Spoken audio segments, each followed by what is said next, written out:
drives past a scrapyard every morning on his way to work, and he sees exactly what most people see when they look at one. Broken cars stacked 4 high behind a chain link fence, rusted metal piled in mountains, a crane with an electromagnet moving what looks like garbage from one pile to another, workers in clothes that will never be cleaned again, and a hand-painted sign listing the prices the yard will pay for different metals. And Jake thinks what most people think. What a depressing place to work. And what a depressing business to own. And then Jake meets the man who owns it, who drove to work this morning in a new pickup truck that he paid cash for, who has sent 3 children to private universities without taking a loan, who owns 42 acres of industrial land in a city where industrial land now sells for $350,000 per acre, and who turns down acquisition offers from national scrap companies approximately twice a year, because his scrapyard generates more annual income than any offer they have made. And today I'm going to decode the business that Jake drives past every morning without understanding. The most invisible wealth-building operation in the American economy, the spread that generates everything. Here's the fundamental economic mechanism that makes the scrapyard business work, and that most people who have never owned one do not think about clearly. The scrapyard is a commodity arbitrage business. It buys raw material at one price and sells the same material at a higher price, after performing the service of aggregating, sorting, and preparing it for industrial buyers who need it in specific forms and quantities.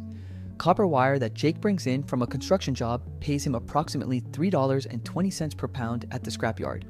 That same copper, sorted, cleaned, and consolidated into a 5,000-pound bundle, sells to a copper refinery or metal trader for approximately $3.60 per pound.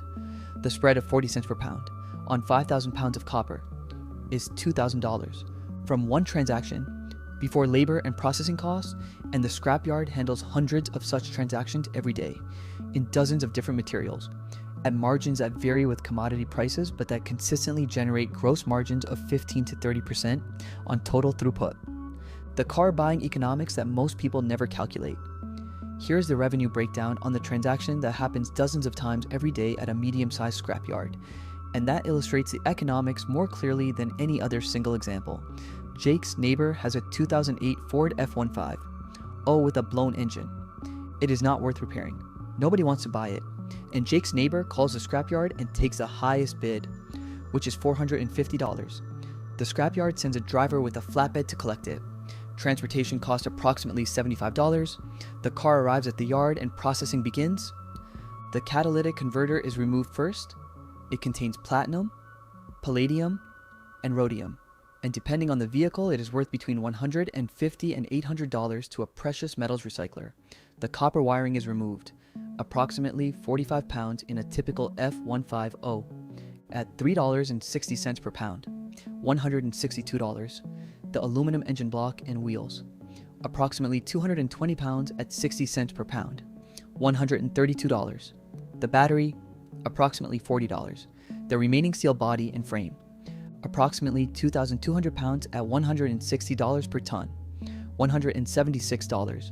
Total recoverable value from one $450 car, approximately $910 to $1,510 depending on the catalytic converter value.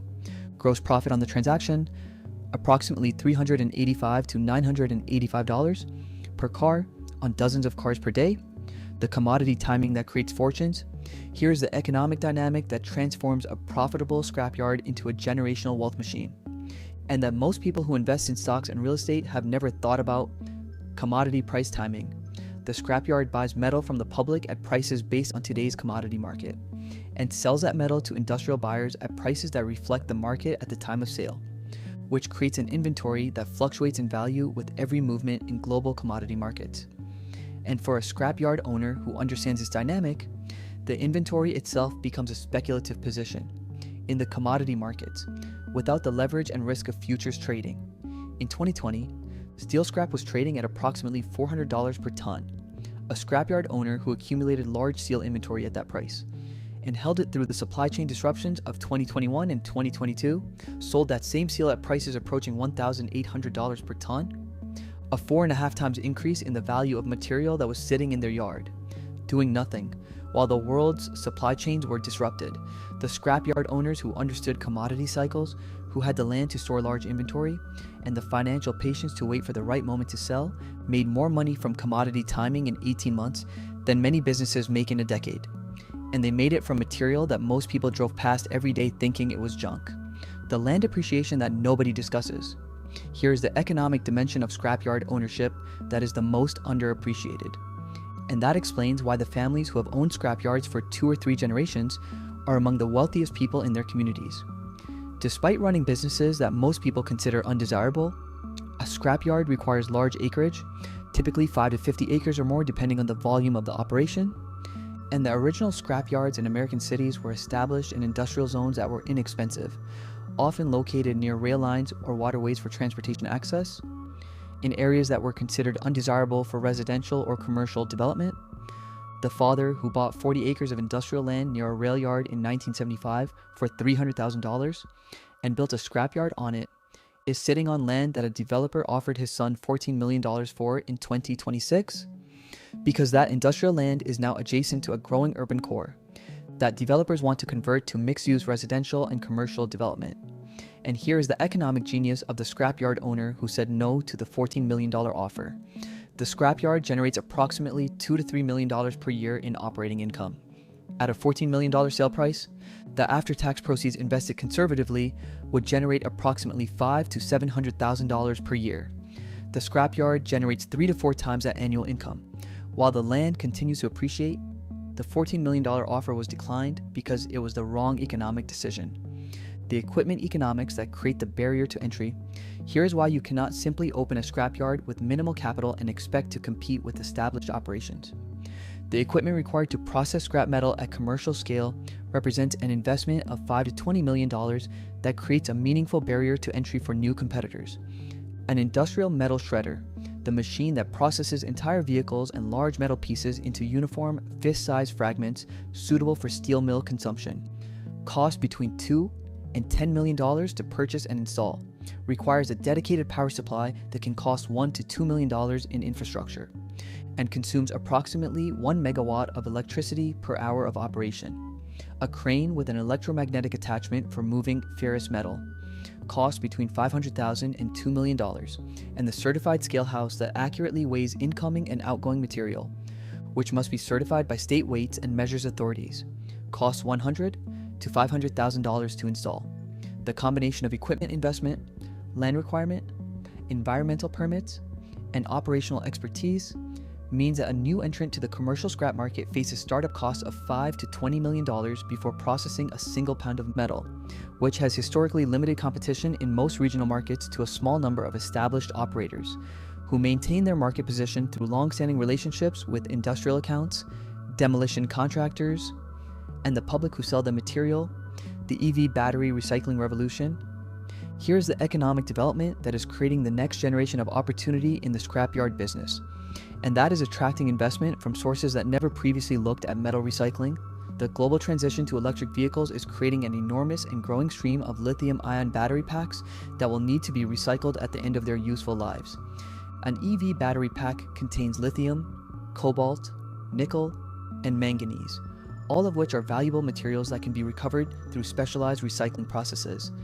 A battery pack from a Tesla Model 3, weighing approximately 400 kilograms, contains recoverable materials worth approximately $200 to $500 at current commodity prices. And as EV adoption accelerates and the first generation of EV batteries begins reaching end of life, the volume of battery material available for recycling is projected to reach 1 million tons per year globally by 2030. Scrapyards that are investing now in the infrastructure and expertise to safely receive, store, and process EV battery packs are positioning themselves for a revenue stream that does not yet exist at scale, but that could equal or exceed their traditional metal recycling revenue within a decade. The complete economics. Here's what the full picture looks like for a well-run medium-sized scrapyard in 2026. Annual metal throughput of approximately 50,000 tons of ferrous and 2,000 tons of non-ferrous material. Gross revenue approximately $8 to $12 million. Gross margin on metal sales approximately 22%. Gross profit approximately $1.8 to $2.6 million. Equipment depreciation and maintenance approximately $400,000. Labor for 20 to 30 employees, approximately $1.2 million. Environmental compliance and insurance, approximately $300,000.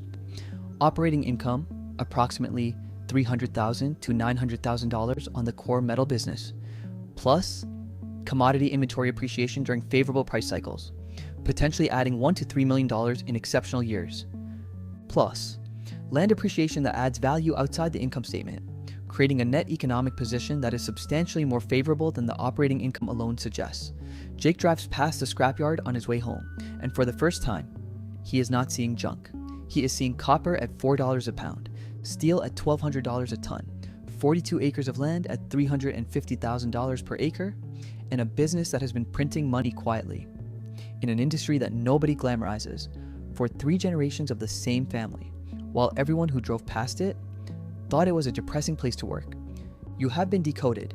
If this video made you look at every scrapyard you pass differently, subscribe to Money Decoder 3004.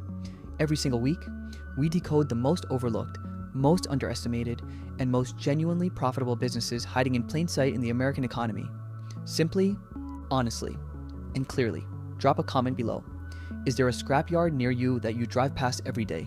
And does knowing the economics change how you see it? Tell me below. I read every single comment, and I will see you in the next decode.